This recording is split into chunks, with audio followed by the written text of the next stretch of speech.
Welcome. Welcome to the Wii Robot Party. We have quite a show for you tonight. I think you're going to like it. As you can see, I just arrived in the Robotaxi. There's 20 more where that came from. So they've been traveling. There's no people in them, as you can see. The car's just going by with no people. So you see a lot of sci-fi movies where the future is dark and dismal, where it's not a future you want to be in.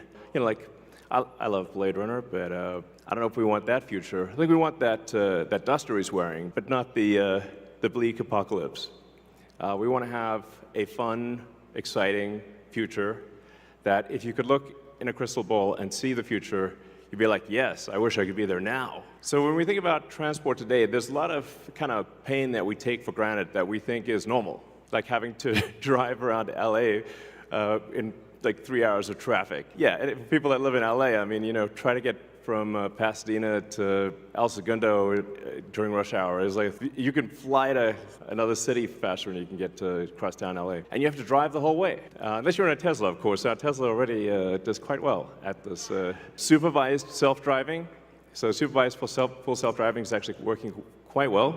I'm sure there's people in the crowd, you're using that. So we'll move from supervised full self-driving to unsupervised full self-driving, where the car, you could fall asleep and wake up at your destination. But there's also a challenge for a lot of people that cars cost too much. I mean, when you factor in everything that goes into a car, and the car insurance, and the car payments, and the storage of the car, it's very expensive. So with, and you say like how many hours a week are cars used? Your average passenger car is only used about 10 hours a week out of 168 hours. So the vast majority of the time, cars are just doing nothing. But if they're autonomous, they could be used, I don't know, 5 times more, maybe 10 times more. So you could actually, for the same car, would have 5 times as much value, maybe 10 times as much value.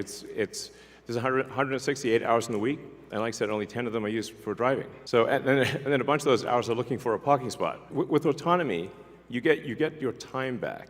This is a very big deal. So it's not just it'll save lives, like a lot of lives, and prevent injuries. I think we'll see autonomous cars become 10 times safer than a human. You can think of the car in an autonomous world as being like just a little lounge. You're just sitting in a comfortable little lounge, and you can do whatever you want while you're in this comfortable little lounge. And when you get out, you will be at your destination.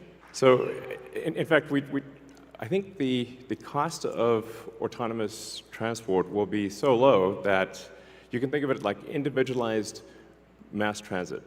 The average cost of a bus per mile for a city, not the ticket price, because that is subsidized, but the average price is about $1 a mile. Whereas the cost of CYBERCAB, we think probably over time, from the operating cost is probably going to be around 20 cents a mile. And price, including taxes and everything else, probably ends up being 30 or 40 cents a mile.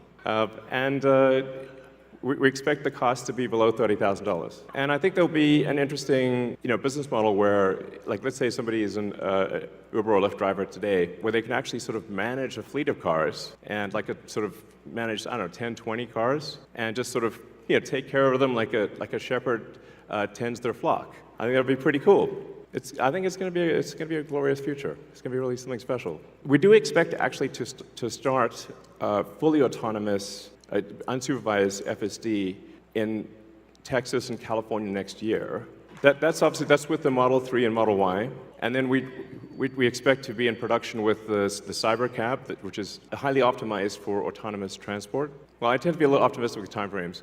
In 2026, before 2027, let me put it that way. And we'll make this vehicle in very high volume. But well before that, you will experience a robotic taxi via the Model 3 and Model Y program, and Model S and X too. Your 3 and Y will achieve unsupervised full self-driving wherever regulators essentially approve it in the U.S. and then to follow in outside the U.S. So, and Cybertruck too. Yes, of course. Sorry, I don't want to forget. Yes. All our cars, basically, all cars that we make. So one of the reasons why the computer can be so much better than a person is that we have millions of cars that are training on driving. So it's like living millions of lives simultaneously and seeing very unusual situations that a person in their entire lifetime would not see. So with that amount of training data, it's obviously going to be much better than what a human could be, because you can't live a million lives. And it's also, it can see in all directions simultaneously, and it doesn't get tired or text or any of those things. It will naturally be, like I said, 10, 20, 30 times safer than a human, just for all those reasons. And I want to emphasize that the solution that we have is AI and vision. So there's no expensive equipment needed. The Model 3 and Model Y and S and X that we make today will be capable of full autonomy unsupervised. And that means that our cost of producing the vehicle is low. Now, we are going to actually overspec the computer for the CYBERCAB. So our AI5 computer will be somewhat overspec'd. And because I think there's actually also an opportunity, sort of like in Amazon Web Services, where if the car is driving for 50 hours a week, there's still over 100 hours left. There's a potential there to have a massive amount of distributed inference compute, where if you've got, like, say, a fleet of 100 million vehicles and a kilowatt of efficient inference compute, you have 100 gigawatts of compute, which is really quite substantial. So our autonomous future is here. Something we're also doing is, and it's really high time we did this, is inductive charging. So the robotaxi has no plug. It just goes over the inductive charger and charges. One of the things that is really interesting is how will this affect the cities that we live in? And when you drive around a city, or when the car drives you around a city, you'll see there's a lot of parking lots. There's parking lots everywhere. So what would happen if you have an autonomous world is that you can now turn parking lots into parks. So there's a lot of opportunity to create green space in the cities that we live in. What happens if you need a vehicle that is bigger than a Model Y? The Robovan. We're going to make this, and it's going to look like that. Now, can you imagine going down the streets and you see this coming towards you? So this can carry up to 20 people, and it can also transport goods. So you can configure it for goods transport within a city, or transport of up to 20 people at a time. The Robovan is what's going to solve for high density. So if you want to take a sports team somewhere, or you're looking to really get the cost of travel down to, I don't know, 5-10 cents a mile, then you can use the Robovan. One of the things that we want to do, and we've seen this with the Cybertruck, is we want to change the look of the roads. The future should look like the future. Everything we've developed for our cars, the batteries, power electronics, the advanced motors, gearboxes, the software, the AI inference computer, it all actually applies to a humanoid robot. It's the same techniques. It's just a robot with arms and legs instead of a robot with wheels. And we've made a lot of progress with Optimus. And as you can see, we started with someone in a robot suit, and then we've progressed dramatically year after year. So you can have your own personal R2-D2 C-3PO. And I think at scale, this would cost something like, I don't know, $20,000, $30,000. Probably less than a car, is my prediction, long term.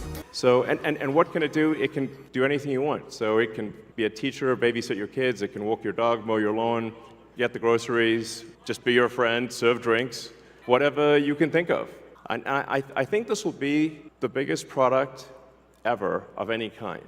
Because I think everyone, of the 8 billion people of Earth, I think everyone's going to want their Optimus buddy.